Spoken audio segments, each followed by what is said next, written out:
natin, alas 6:37 ng gabi. Eto na ang mag-partner na mas paliliwanagan tayo pagdating sa batas. Mga payo ng mga abogado, mga usaping abogado na mas malinaw na pag-uusapan para mas maintindihan natin. Kumpanyera ng Bayan, si Attorney Rina Seco at ang Panyera ng Bayan, si Attorney Cam, Cheryl Adami Molina. Dos Kumpanieras sa DZRH Radio, DZRH TV at DZRH Online. Bago mo kasuhan, bago ka pumirma, bago ka makipagkasundo, makinig muna sa Dos Kumpanieras. Dos Kumpanieras.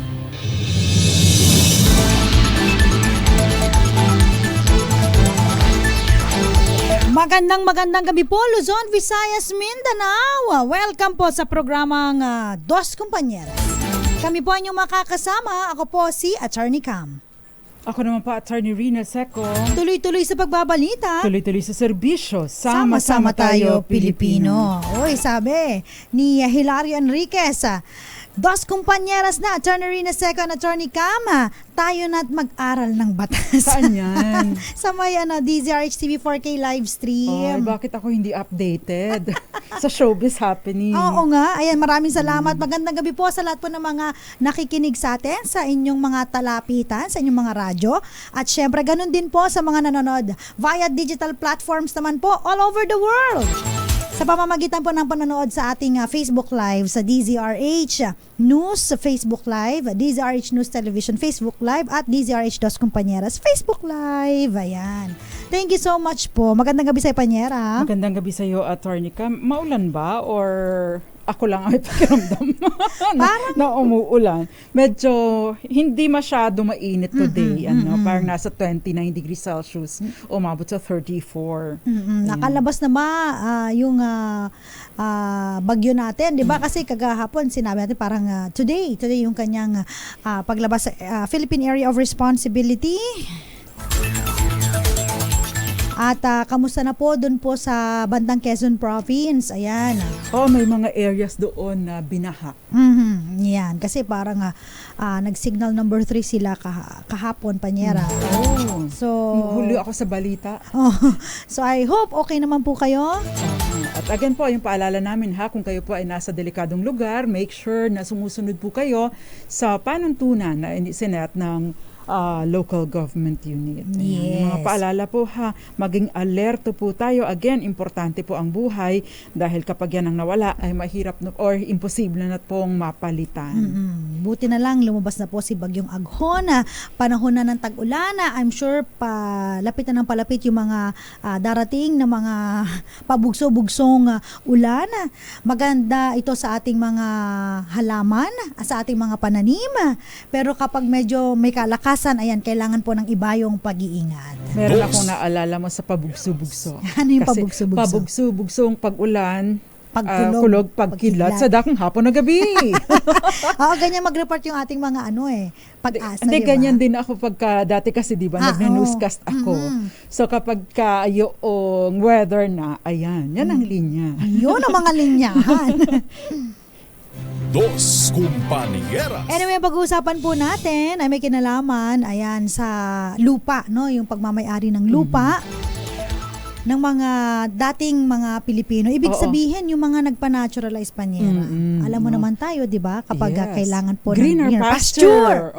Kaya lang kasi, Attorney Cam, bagaman at greener pasture sa kabilang bakod, abay minsan yung green pasture na yan, plastic pala, peke pala, diba? Oo, hindi pala makatotohanan. Ano lang pala yun. Anong tawag? Fake grass.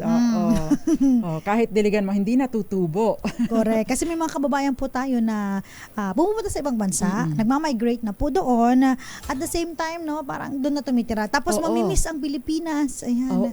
Mamimiss ang mga kamag-anak. Iba pa rin pala kapag ikaw ay uuwi ng Pilipinas. Aba, Diba, kapag ka ikaw ay nagluto ng daing, danggit, tunsoy, tuyo, Uy, sarap. pagagalitan ka ng kapitbahay mo sa ibang bansa, dito sa Pilipinas.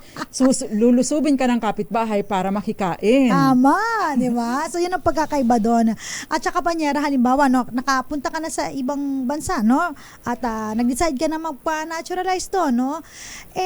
May pera ka, nakaipon ka. Gusto mo bumalik ng Pilipinas. Siyempre, diba? kasi unang-una, Attorney Cam, kapag ka dolyares, no, ang pera mo, o kaya ay dinar. O kaya ay, ano ba yung... Ano ba sa Bahrain? Dinar. Dinar. O kaya naman ay, anong tawag doon? Ano ba yung tawag Sa Dubai? Pound, diba? Pound. Sa British Euro? pound. Oo, diba? Mas malaki ang value ng pera mo at marami kang pagkakataon o marami kang, ang tawag doon, maaari kang makabili ng mga properties na dati nung nandito ka pa at nagsisimula ka pa lang, wala, hindi mo kayang bilhin. Yes. Ang tanong, ngayon na nagpa-naturalize ka sa ibang bansa at marami ka ng kasing-kasing, marami ka ng datong-datong, ikaw ba ay pwedeng bumili? Parang si Attorney Cam lang yan, ng property sa Pilipinas ng malakihan. Oo. Diba? Ng marami. Dahil investment, Attorney Cam, ano. Lalo na kapag kayong iba magpuput up, magsiset up daw ng magpapatayo ng resort. Diba? Usong-uso yung resort na yan. Attorney Cam. Naalala ko na naman yung nag-viral sa Bohol na resort. Yan.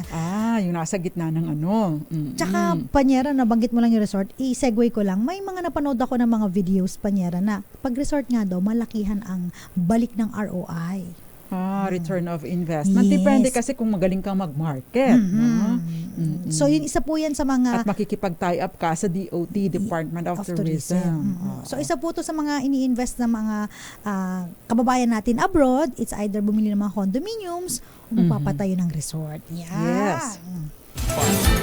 Ang tanong kasi, Attorney Cam, kung ikaw ba gusto mong magpatayo ng resort, pwede ba sa pangalan mo o gagamit ka ng dami? Ay, nako! Yung kasi dami-dami marami yan. pong mga foreigners, na naririnig natin dahil nga bawal po silang magmay-ari ng real properties, lupa, bahay, no? Dito sa Pilipinas. Although pwede silang magmay-ari ng bahay. Naka long-term lease lang yung lupa. Dahil nga bawal po silang magmay-ari. So, ang gagawin nila, gagawa ng mga dami. Na kunyari, itong mga kababayan natin Pilipino, sila ang may-ari. Sila yung may-ari. Bibigyan lang ng kaunting, buwan-buwan, meron lang ibibigay na bariya-bariya. Na bariya-bariya. Pero, ay naku, yung mga dami-dami na yan, naalala ko na naman yung mga Senate hearing. Pero ayan, no, ang question natin para sa ating Malakash, na may kinalaman po sa pinag-uusapan natin, ilang square meter po ba, no, ang pwedeng mabili ng mga dating Filipino na nagpa-naturalize sa ibang bansa. Ibig sabihin, ito pong pinag-uusapan natin ay sukat at saka para lamang po sa residential purpose. Oo. Yun ang sinasaklaw ng question. So, grabe ha. Talagang sinabi na po namin ha. Oo. Maraming mga interested dito, Attorney Cam, dahil marami sa ating mga tagapakinig na nakapag-asawa ng mga afam. Oo. Pagkatapos ay syempre nag-acquire na ng citizenship or on the way to acquiring citizenship abroad. O yung iba din naman, Attorney Cam, dahil may mga magagandang trabaho sa ibang bansa, kumukuha na ng green card hanggang sa magtuloy-tuloy na maka-acquire ng foreign citizenship. Ano ba yung green card, Panyera? Green card, Kenneth Arevalo. Patulong nga kami. Hindi pa ako nakakita ng green card Cam, yung green card ay pinapayagan ka na magstay sa kanilang bansa. O parang sort of permanent residency. Okay. Tapos hindi ka maaaring i-deport. Yan. At saka siguro yung green card, yun yung kung halimbawa nagpa-naturalize ka, Panyera, no? Isa rin yung siguro sa i-issue sa'yo. Yung mga, yun yung tawag kasi ng mga kababayan nating mga nasa ibang bansa. Yung mga kailangan, gusto mo ba ng green card? Yan. So, yan po yung pag-uusapan po natin. Kung kayo po may mga questions po, meron po mga kakilala abroad na gustong bumili ng property dito sa Pilipinas at sila po ay hindi na Filipino citizen. Bagamat nag-acquire po sila ng bagong citizenship. Ilan po ba ang inilalaan sa kanila para makabili po ng residential lot dito sa Pilipinas? Yun. Dos Compañeras. So simulan lang po natin yung basic na topic po natin. Ayan doon po sa mga nakikinig po ngayon na may kinalaman po sa pag-acquire po ng property ng ganun po ng mga foreigners, ng mga dating Filipino, tsaka yung Filipino po. Syempre kapag ikaw ay Filipino po, Panyera, 'di ba? Kahit walang limitasyon. The only limitation is that hindi ka maaring magmay-ari ng lagpas 5 hektaryang lupain. Kailangan mo dumaan. Agricultural land. Pero for commercial, industrial land, o kaya ay ano pa bang classification, yun ay pwede ka magmay-ari ng mas marami. Pero agricultural dahil nga nililimit yung ownership. Except of course kung meron kang mga anak, dahil yung mga tagapagmana mo, merong reservation na hanggang 3 hektarya kada tagapagmana. So kung magkakaroon ka po ng application na more than 5,000 hectares, 5 hectares, that's 50,000 hectares, square meters, kailangan po dumaan po kayo sa DENR. Yes, dadaan ka sa DENR at dadaan ka din sa Department of Agrarian Reform at Department of Agriculture. Yes. Meron po silang mga clearances, na kasi kailangan pong i-preserve yung integridad ng ating mga agricultural land para maging produktibo para na din sa food security ng bansa. Correct. Kaya nga po agricultural. Ba't nabulol ako? First time ito nangyari. May nakaalala sa akin. Si Attorney Cam kasi napakagaling niyang mag-Tagalog at mag-pronounce. But the thing lupang is, agraryo na lang. Bago ito kay Attorney Cam. So pag halimbawa po mga lupang agraryo, kailangan po kinukultivate po yan. Syempre tinataniman. May mga restriction kasi bawal pong basta na lamang i-convert lalo na kapag ka mga irrigated lands.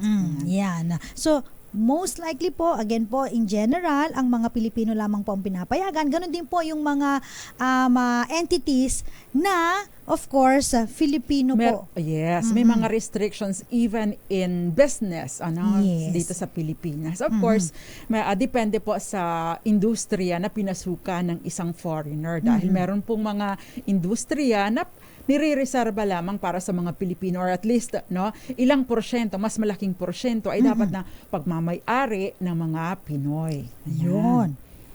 Kumpanieras. Again, in general, mga Filipino citizen lang po and corporation or partnership na meron pong at least 60% ng shares na own po ng Pilipino ang entitled po or maaaring maka-acquire ng lupa dito sa Pilipinas. Bakit? Kasi po kung halimbawa po bibigyan po natin ng karapatan na ang mga foreigners na mag-acquire po ng lupa dito sa Pilipinas, baka wala na pong mga Pilipinong matitira na makakakuha ng property, ng lupa. At ganun din po yung mga corporation na syempre, lalong-lalo na malalakihang korporasyon sa ibang bansa tas mag-acquire ng lupa. Bakit naman Saan? Ilang hektarya yung binenta yan? ng 7 billion pesos. Saan yan? Maritas yan. Sa inyo yan Sa inyo yan Sa Ilocos ba yan? Hindi, dito sa malapit-lapit. Sa Cavite. Mega Manila. Oo nga. So, yun po. Hindi ko na marites yun Hindi siya maritas. It's a fact. It's na a naging fact. Pogo Hub. Dito ba yan sa Bacoor? Hindi ko alam Pakawit ba yun? Bahala na po kayo. Yung mga nakakaalam po yan. So yun po ang premise po ng batas natin na dapat po ma-reserve pa rin po yung mga lupain sa mga Pilipino. Yes. At saka sa mga korporasyon na at least 60% Pilipino po ang may-ari yung mga shares doon. So yun po. Kasi kung hindi po, mauubusan po ang mga Pilipino ng mga lupain. Yes. So ang tanong ngayon, Attorney Cam, kung ikaw ba ay nagpa-naturalized citizen na sa ibang bansa. Ibig sabihin, dati kang Pinoy, Pagkatapos kung ano man ang naging hakbang mo, either nag-asawa ka or nag-apply ka, Either way, mag-a-apply ka pa din, Mas madali nga lang makapag-apply pag ikaw ay asawa mo ay citizen dun sa bansa na ina-applyan mo, meron kang mga acts na gagawin, including yung mga oath of allegiance. Yung sumusumpa ka na ang iyong katapatan ay doon na sa bansang yun. Yes. Diba?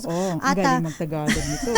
Tama ba yun, Panyera? Tama. At iwinawak mo na ang iyong pagka-Pilipino. Dito sa bansang iyong pinagmulan. So, yun po yung oath of allegiance sa sinasabi natin. So, kung halimbawa po na kayo po ay nag-oath na po, nagpa-naturalize na, At naisipan po ninyo na, ay, gusto ko pa palang bumalik sa Pilipinas at gusto ko, pagbalik ko, hindi ako magrerenta, hindi ako makikitira sa mga kamag-anak kasi makikisama ka pa. Gusto ko meron akong sariling bahay. Kaya nga po, by the way, noong 2003, nagkaroon po tayo ng Retention and Reacquisition of Filipino Citizens Act. No? Ito po yung RA 9225. Prior to the enactment of RA 9225 po kasi, no, kapag ka ikaw ay naging naturalized citizen ng ibang bansa, automatic po na nawawala ang pagka-Pilipino mo. No? Although nagkaroon na rin ng opsyon sa pamamagitan ng RA 9225, nagkaroon din po ng retention at saka yung reacquisition. Kapag ka reacquisition, maka-acquire ka before 9225, mag-a-apply ka pa sa may mga tedious na proseso. With 9225, no, pwede kang merong tinatawag na retention, but this is bagaman at nare-retain mo yung Filipino citizen, no, yung Filipino citizenship, meron ka pa ring kumbaga ay mag-a-apply ka pa din o meron ka pa rin mga forms na i-fill out at may mga requirements pa din na kailangan mong sundin, no? For retention of your Filipino citizenship or yung dual, ito yung tinatawag natin na dual citizenship. No? Yan. So yung mga iba po dyan na nagtatanong, ano citizenship mo? Dual. Yan. Ibig pong sabihin ng dual, hindi po Pinoy at saka senior citizen. Joke lang po yun. Pero kung sinabi nating dual citizen, ang angahulugan po na Filipino citizen at the same time, citizen din po siya ng ibang bansa. Say for example, Filipino and American citizen. Kaya meron tayong Phil-American citizen o kaya Canadian-Filipino citizen. Yes. Yan. Yung mga ganyan, no? Oo. Phil-Can ba yan? Filipino-Canadian. So, mga ganito po, no? Itong act na yung Republic Act na sinasabi ni Panyera, ito yung mga mag-a-avail na, kunyari, nawala po, no? Nagpa-naturalize kayo. So, nawala po yung inyong Filipino citizenship at tapos nag-apply po kayo dito sa batas na ito, dual na kayo. So, dalawa na, no? At kapag ganito po na dual na, mag-a-apply pa ba yung limitasyon na sinasabi sa inyo ng batas? Yan. Pag-uusapan natin yan mamaya, no? So, sa mga, tsaka paano po ba mag-gain ng dual citizenship dito sa Pilipinas? Sige, papapiyawan din po namin yan. Pero bago yan, batiin lang natin yung mga present lagi sa ating programa. Yes, magandang gabi sa iyo, Ray Mendoza. Gayon din si Ray Duque at si Eli Abanto. Magandang gabi po sa inyo, mga taga Catanduanes. Uy, si Peter Lynn Sanchez ng Jeddah KSA. Magandang gabi po, Jerry Sumagaysay, Valiorina, watching from Pampanga, si Miss Zoraida, Gibbs Habin, at ganun din po nanonood lagi sa may Bacolod, si Ana Habin.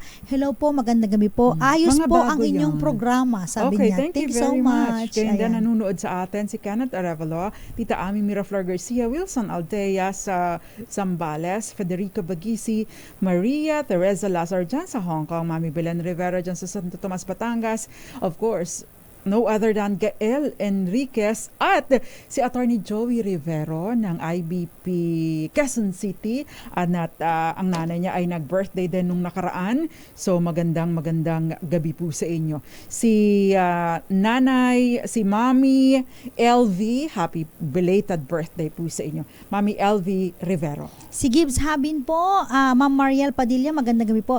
Jose Zamora Siping, nanonood po sa may Talisay City, Negros Occidental. Sino yung binati mo?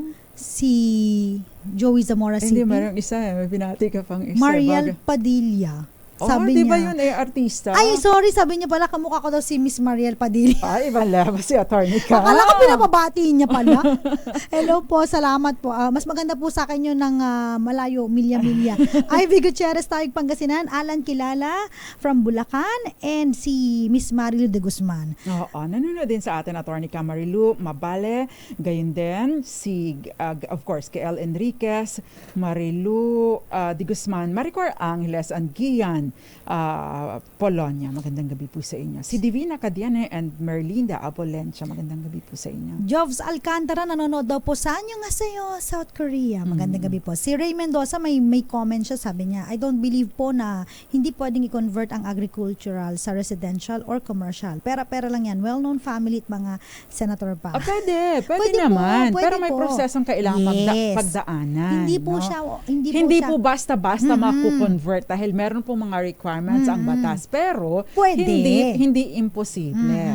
Oo. Ikaw na nga nagsabi, sabi niya yung daan-daan po ang napakonvert na subdivision. Oo. Actually, may mga pagkakataon naman po, naniniwala pa rin ako sa regularity. No?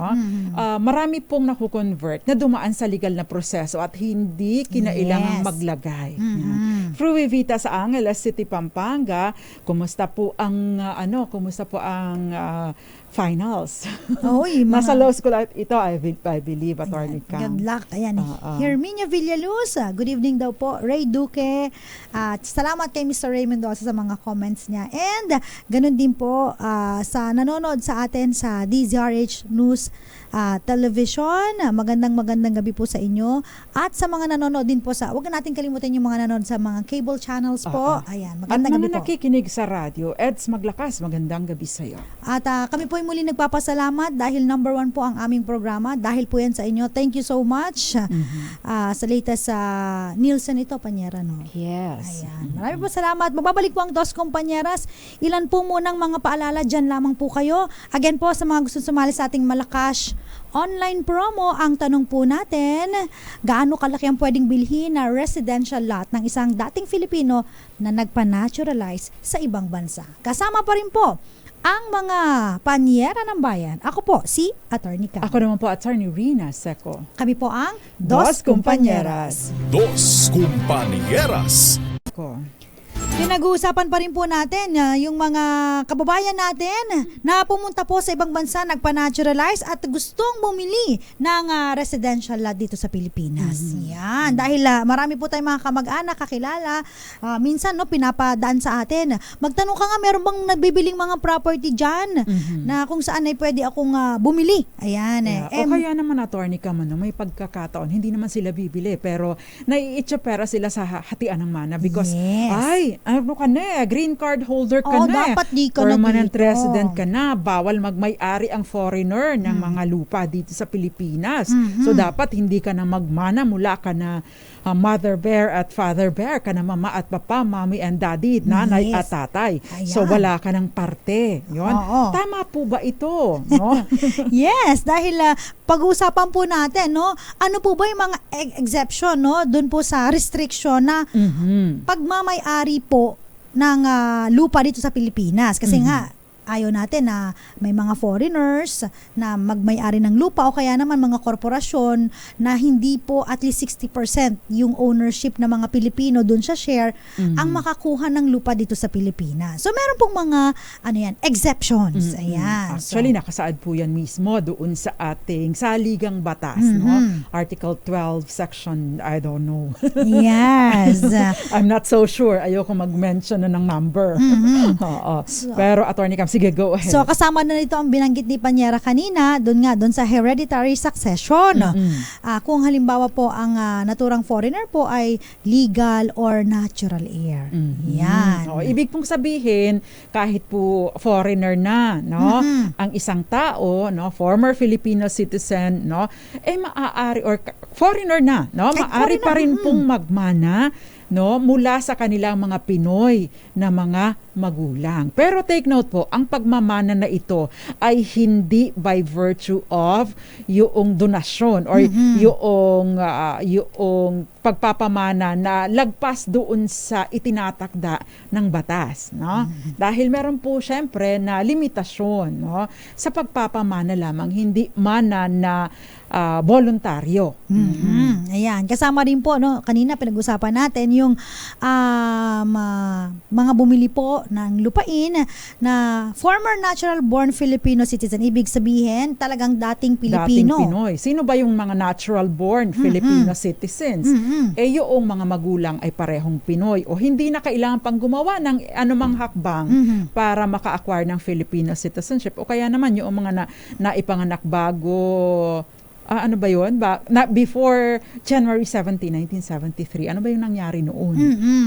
Attorney Cam, ano nangyari noong January 17, 1973? Kasi po before noon, pag ikaw po ang nanay mo o tatay mo ay foreigner, kailangan mong mag-elect Yun ang dating batas natin. Pipili ka, magiging Pilipino ka o gusto mong maging American citizen. Parang ang ganda pakinggan yung American citizen, di ba? So, yun po yun. So, after that, ngayon po, sinasabi ng batas na kung ang nanay o tatay mo, kahit isa lang sa kanila, ikaw ay natural-born citizen. So, yun po yung yung, tapos hindi mo na, wala ka nang gagawin. So, pag panganak sa'yo, Pilipino ka talaga. Ayan, sabi nga ni Panyera, wala ka nang act na gagawin. Unlike sa mga naturalized citizen, merong mga panunumpa. Give up. Yes. May mga documentary requirements. So, entitled po ang ating mga natural-born Filipinos na na-acquire po ng foreign citizenship na magkaroon po ng how many square meters, Panyera? Depende po. So, kung halimbawa, residential, no, kapag ka residential po, limitado lang, Attorney Cam, former Filipino citizens. Hindi pa kasali dito yung, pag sinabi pong former hindi po ito yung dual citizen. Correct. Dahil ang dual citizen, may dual citizen, I mean, Pinoy and citizen of another country, since na-retain nila ang kanilang Filipino citizenship, ay bumabalik po sila doon sa original na kanilang mga karapatan bilang mga Pilipino. Now, kapag ka po sa ilalim po ng batas ay isang libong, anong tawag doon? 1,000 square meters, no? Ang maaaring makuha ng isang former Filipino citizen. Ibig sabihin, mabili ng isang former Filipino citizen. Yes. At syempre, yung agricultural naman, Panyera, pinapayagan din naman sila. Ayan. Actually, 1,000 square meters para sa mga urban areas and 1 hectare para doon sa residential sa rural area. Mas malaki ang maaring mabili doon sa rural. Ayun. So, sa mga gusto pong bumili dito ng residential lot, mga kamag-anak po nyo, kakilala ninyo, allowed naman po sila. Pero kung again, bumalik po sila, no, nag-acquire po sila doon sa Dual Citizenship Act natin, kahit ilan po, no? Retention ng Filipino citizenship. As if, again, subject doon sa 5 hectares na agricultural land. Yun. Dos Compañeras. Ngayon, Miss Marilu Ancheta Mabale, kung mana po ito, no? Ayun pong share na itinatakda ng batas, which is, no, kung wala pong, anong tawag doon? Kung ayon doon sa ating regular na tinatalakay na hatian ng mana bilang mga compulsory heirs, no? Kasi pag voluntary, Attorney Cam, tapos hindi na Pinoy, no? Ay hindi po sila maaaring magmana ng by virtue of yung voluntary na donasyon o pagbibigay, no? Pero kapag compulsory, ibig sabihin mana, dahil kayo ay automatikong tagapagmana sa ilalim ng batas, ay maaari po kayong makakuha, magmay-ari kahit palagpas doon sa itinatagda na 1,000 square meters. Yun. Dos Compañeras. Sa mga nagtatanong naman po, bakit naman po ang mga foreigner ay napagbibigyan ng titulo sa mga condominiums? Okay. Ang mga ang mga foreigners, allowed naman po sila na makabili ng property ng mga condominiums, yung mga yung mga bahay, hindi lang po pwede yung lupa. Yun. Dahil at yun naman na hindi kasali yung lupa doon. Yes, opo. Kasi nga yung lupa yung pinoprotektahan po ng ating batas na hindi mapunta sa iba. na Yes. dapat ay nasa Filipino citizen pa rin po or a corporation na at least 60% ang share po ay owned ng ng mga Filipino. So yun naman po yun. Yes, and which goes without saying na kung halimbawa po meron kayong mga nakakilala, narinig na o napuntahan ng mga resort na sinasabi pagmamay-ari ng mga foreigner. No? Hindi po yun maaari po nilang maging pagmamay-ari yung kumpanya, pero yung lupa, no, yung lupa kung saan yung ang tawag doon, Attorney Cam, yung Nakatayo. site o saan nila binild ang kanilang resort, yun po ay naka long-term lease lang. Yes. Kasi yung for sure, Attorney Cam, hindi rin naman yan nagiging pagmamay-ari ng mga individual, no, ng mga pribadong individual. Ito ay nakareserba sa estado. Yan. Kaya naman po makikita ninyo, even dito po no sa Metro Manila, may mga buildings po na may mga sulat na mga characters ng ibang bansa. Wag na tayo magbanggit kung anong bansa 'yon, no. Pag may mga ganito pong characters, inaakala nila ay ang may-ari niyan yung foreigner na ganito o kaya yung korporasyon na foreigner, foreign corporation 'yan, ganyan. Maaaring sila po ang magmay-ari nung tinayo nilang building, pero again po yung lupa po hindi po sila ang may-ari kasi bawal po yun. Kasi marami nagtatanong sa amin, ba't po yung napang-asawa ni ganito na AFAM, bumili daw ng property, nakapangalan dun sa AFAM. Ganyan. Ay, usually, Attorney Cam, ang ginagawa nila, yung Filipino spouse, no? Yes. Ang nakarehistro. Ay, sa pangalan ng Filipino spouse, nakarehistro ang property. Attorney Cam, sagutin mo, yung bang, pwede ba mamana ng mga anak ko na American citizens ang mga property na nabili ko noon? Yan. The answer is yes, pwede nilang mamana. At yung mga nabanggit na kasi ni Panyarian kanina, no, kapag halimbawa po no exemption po sa acquisition ng mga foreigners, ng mga foreigners, yung mga land po sa Pilipinas by natural or legal heir, no po, by hereditary succession. May question naman po dito. Paano po kung halimbawa nakapangalan po sa foreigner yung property pero nailipat na po sa mga anak po niya na Filipino? Maaari pa po ba itong habulin? Yun. Siguro po ang nangyari dito, nagkaroon po ng sale, no, dati sa Filipino na may-ari ng property tapos binenta po, no, dun sa sinasabi po ninyong foreigner. Ngayon po kung halimbawa nakapag-asawa po ito ng Pinay, no, o Pinoy, tapos nagkaroon po sila ng anak at nalipat na po, no, yung property sa pangalan po ng isa sa mga anak, which is isa pong Pilipino, hindi na po ma-invalidate na. Kasi again po, ang pinoprotektahan lang po. May isang kaso dyan, Attorney Cam. Ang pinoprotektahan ay ang mapunta doon sa foreigner. Since hawak na ito, nasa possession and in fact nakapangalan na doon sa Pilipino, okay na po, no? Hindi na po ito sakop dun sa pinagbabawal ng ating batas. Si Valentina Melena Poncia, sabi niya, nakatirik, tama. Ayun, thank you. Nakatirik ang lupa. Pasensya na kayo, kinakapos. Sa akin nakatayo, ikaw nakatirik. Ayan.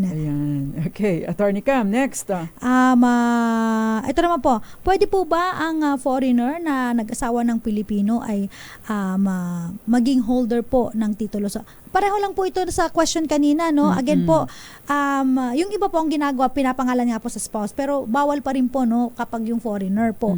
Ang mismo, doon ipapangalan yung property. Hindi po pwedeng. Kaya nga po kapag sa mga deed of absolute sale, makikita nyo po doon, no, nilalagay po doon yung bibili, yung buyer, kung sila po ay, anong citizenship nila, kung Filipino ba sila or foreigner. Kasi pag hindi sila Filipino citizen ng Pilipinas, red flag agad yon sa BIR. So, hindi po sila ma-issuehan ng ICAR. Wala rin pong lusot. No? Apo, yes. Okay, si Justin, I'm a U.S. citizen now. I have some questions, ma'am. Since I'm still a Filipino, according to RA 9025, I continued contributing to the Philippine SSS for 10 years while working in the U.S.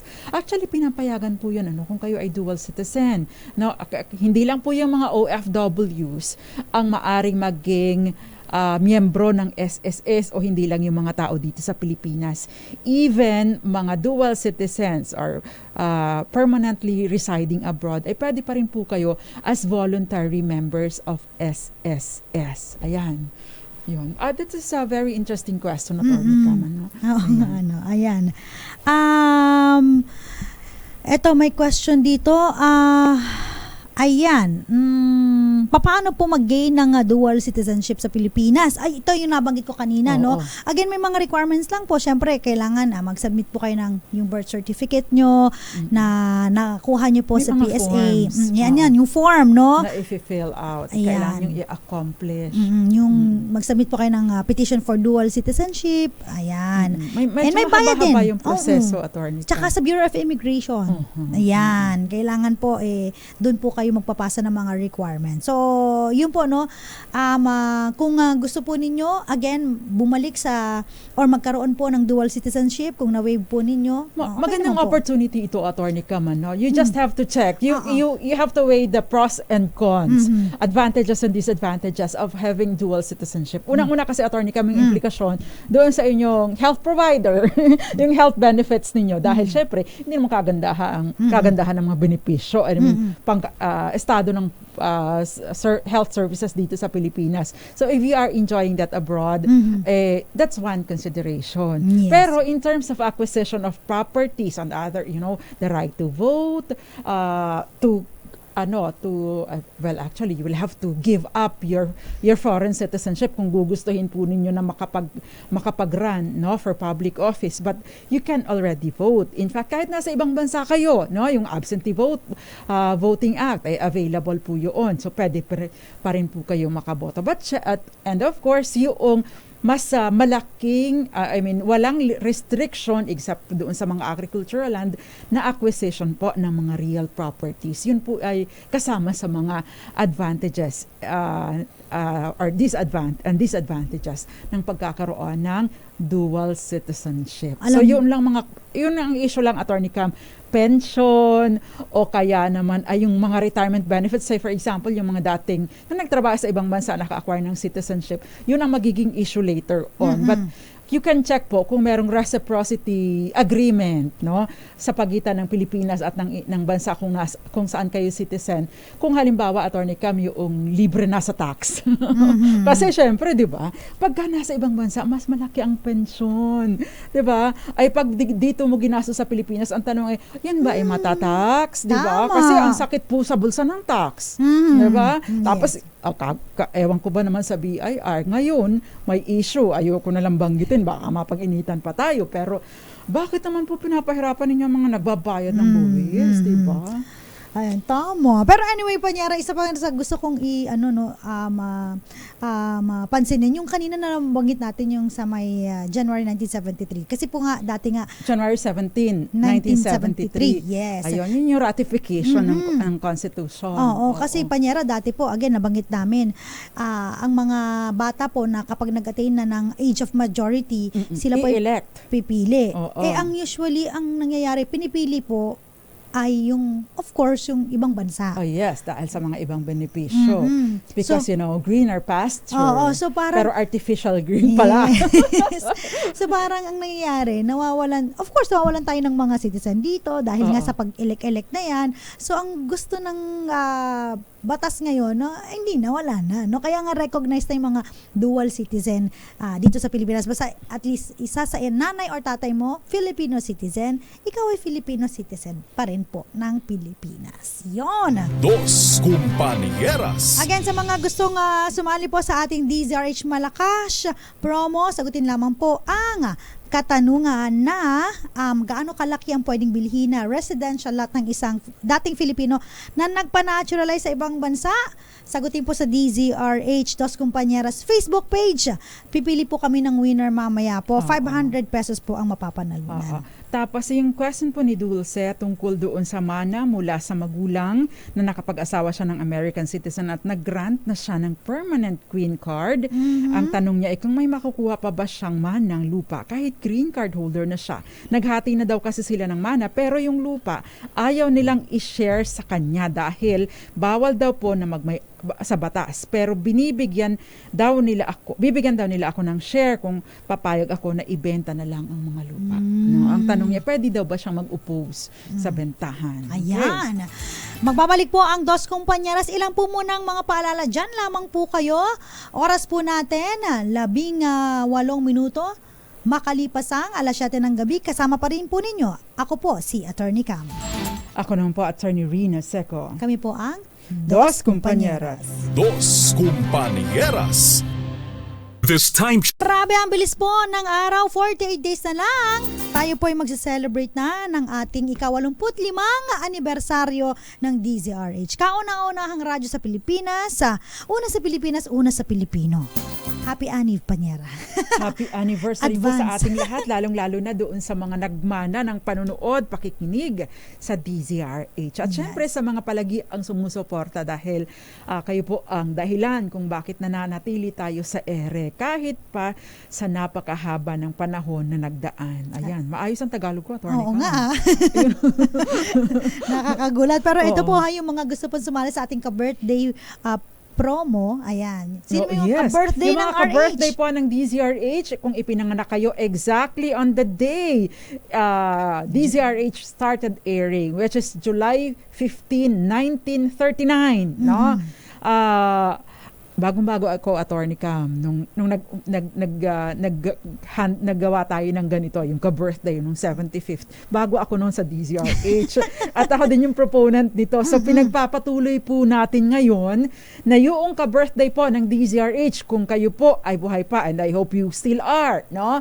Magpadala lamang po kayo ng inyong picture at ang original copy ng inyong birth certificate mula sa PSA, dating NSO, ipadala po dito sa amin. At may panghanda po kayo sa inyong birthday. Dahil pipili po kami ng 10 ka-birthday. Wow! Yung mauuna, no? Na exactly ka-birthday ng DZRH.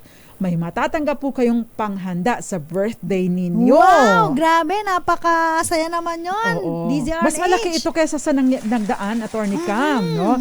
Dati kasi parang 5,000 lang ang binigay natin noong 75th anniversary. Ngayon, dodoblehin ba natin? Dodoblehin. Kami Ay! po ni Attorney Cam, by the way, kami po ni Attorney Cam ang mag-verify Yes. ng inyong mga birth certificate, no? So, yun, sali na po kayo. At syempre, if you have good stories, no?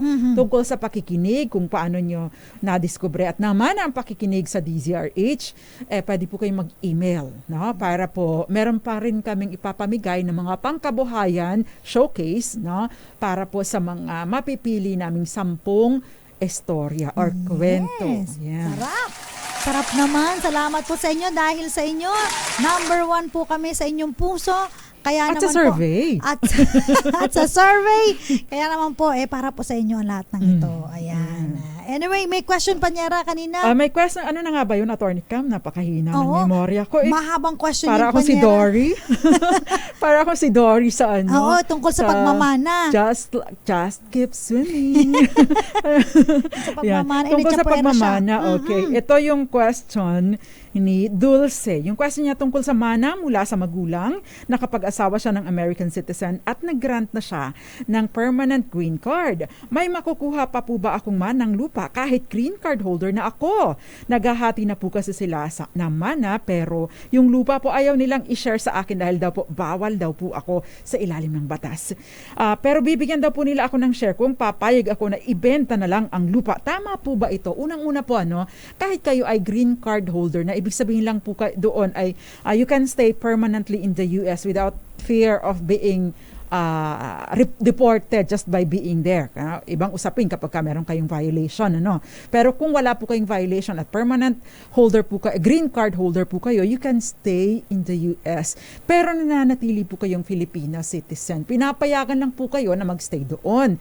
Ngayon, kung yun pong former Filipino citizens na hindi dual citizen ibig sabihin nag-oath of allegiance na sila sa ibang bansa at hindi na sila Pinoy, hindi pa sila nag-a-apply ng dual citizenship, nagmamana pa rin. How much more kayo na nananatili kayong Pilipino? Ibig pong sabihin, hindi lang pera o pinagbentahan ang maaari ninyong manahin. Ibig sabihin, maari pa rin po kayong bumili, no?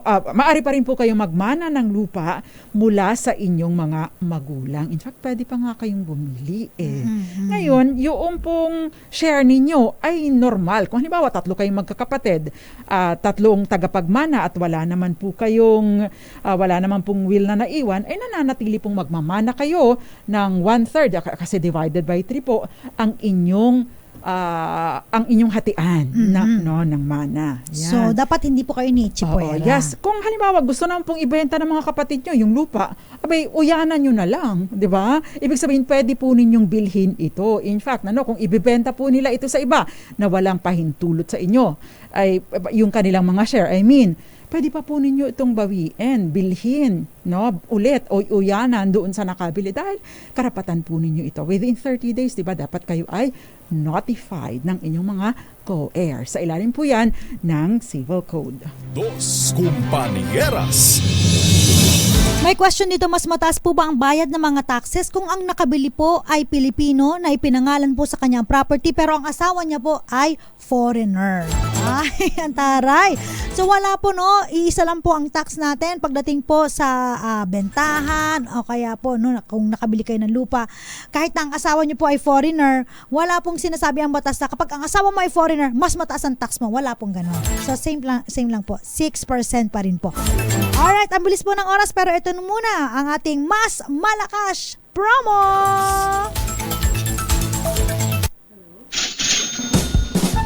Ito na ang DZRH Mas Malakas promo online. Sagutin lamang ang tanong ng ating announcer sa live Facebook page ng DZRH at instant meron kang 500 pesos na premyo.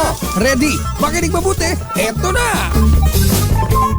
Eto na para po sa katanungan na gaano kalaki ang pwedeng bilhin na residential lot ng isang dating Filipino na nagpa-naturalize sa ibang bansa.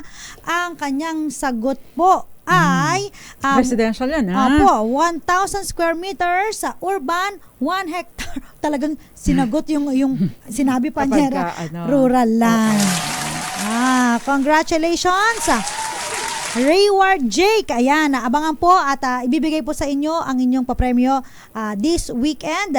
At napakabilis po ng oras, wala na po kaming oras, baka may mga pahabol-bati lang tayo, Panyera. Okay, magandang gabi po ulit and happy birthday sa mami mo, Attorney Joey Rivero, at syempre mga taga-branch 69 ng Taguig RTC, lalong-lalong na si Ms. Mara, magandang gabi po sa inyo. At syempre mga taga Sipalay City sa Negros, magandang gabi po sa inyo. Maayong gabi kaninyong tanan, mga Bisaya diha. Maayong gabi. Ayan, si Cassie nagpapabate. Ayan, Cassie, magandang gabi sa iyo dyan po sa may Vera Cataduanes.